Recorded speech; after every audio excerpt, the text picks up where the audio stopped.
Avez-vous déjà joué avec de la dynamite? Quoi tu parles, man? Oui, de la dynamite. C'est ça un peu être en affaires, hein? C'est qu'on joue avec de la dynamite à tous les jours. Bon, ceux qui ne savent pas c'est quoi de la dynamite, c'est ce qui fait exploser, là. OK? Nobel qui a inventé la dynamite. Et en affaires, tu as deux façons de voir et de traiter et de gérer ta business comme si tu avais de la dynamite des mains. La première étape, c'est bien entendu le client. Hein? Le client, là, lui, il arrive au comptoir puis il veut être servi. Bien, imaginez-vous qu'il a les deux mains sur le détonateur de la dynamite. Ça ne veut pas dire qu'il a raison, ça ne veut pas dire qu'il faut qu'il soit impatient. Ça veut dire qu'il faut le traiter rapidement. Rapidement, ça veut dire quoi? Bien, avec la rapidité de votre service habituel. C'est certain que si tu viens acheter une maison, on ne s'attend pas à ce que tu partes avec la maison. Hein? Mais on s'attend que tu sois servi. Pourquoi les boutiques à grand nom font toutes faillite une après l'autre? Bien entendu, il y a la pandémie. Mais la pandémie a juste accéléré ce qui était inévitable. Hein? On arrive dans les boutiques, on arrive dans certains endroits, puis on n'est pas traité comme on est des clients. Eux autres, là, il n'y en a pas de dynamite. Hein? On est deux mains sur le détonateur, prêts à faire exploser la place. C'est imagé, là. Mais on est prêts à faire exploser la place, puis eux continuent à jaser, regardent leur téléphone.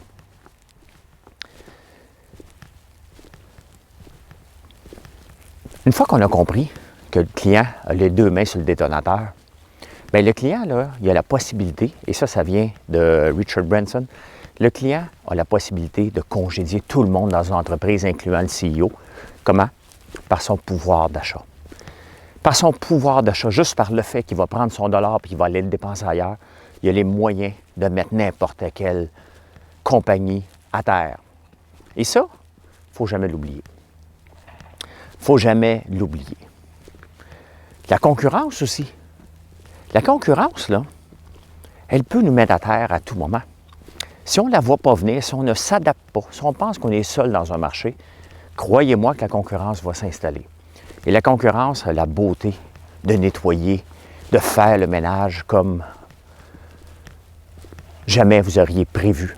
Et pour ça, il faut toujours être à l'affût, s'adapter et toujours être à l'écoute du client. Parce que ce qui est vrai aujourd'hui ne sera pas vrai peut-être dans quelques semaines, dans quelques jours. Il va toujours avoir des concurrents qui vont se présenter. Est-ce qu'ils vont être plus forts que vous?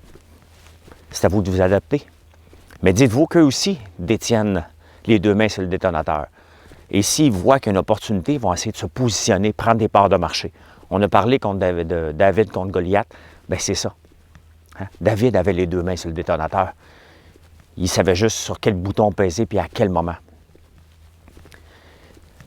Si on ne respecte pas le client, il peut nous faire sauter. Hein? Un client qui n'est pas satisfait, ça ne veut pas dire qu'on doit accepter tous les clients et tous les caprices. Ce n'est pas ça. Hein? Il y a moyen de parler avec le client. Comment qu'on parle avec le client? On lui donne l'heure juste. On lui dit, regarde, sois patient, on a un peu de retard, s'il y a du retard. Ou, regarde, ici, tu vas être servi dans 5 minutes. On lui donne, on le traite avec respect. Parce qu'une fois qu'il est mal servi puis qu'il part, il lâche la dynamite. Maintenant, quels sont les dommages qui vont être créés par ça? Ça dépend. Il y a des compagnies qui sont disparues à cause des clients insatisfaits. N'oubliez jamais, la concurrence, dans le fond, vous êtes un roc. Okay? Un entrepreneur, c'est un roc. Et il y a toujours des gens avec de la dynamite à côté, prêts à le faire exploser. Tout le temps. C'est à vous d'y voir et de protéger et de s'assurer que ça n'arrivera pas. Voilà. Bonne journée.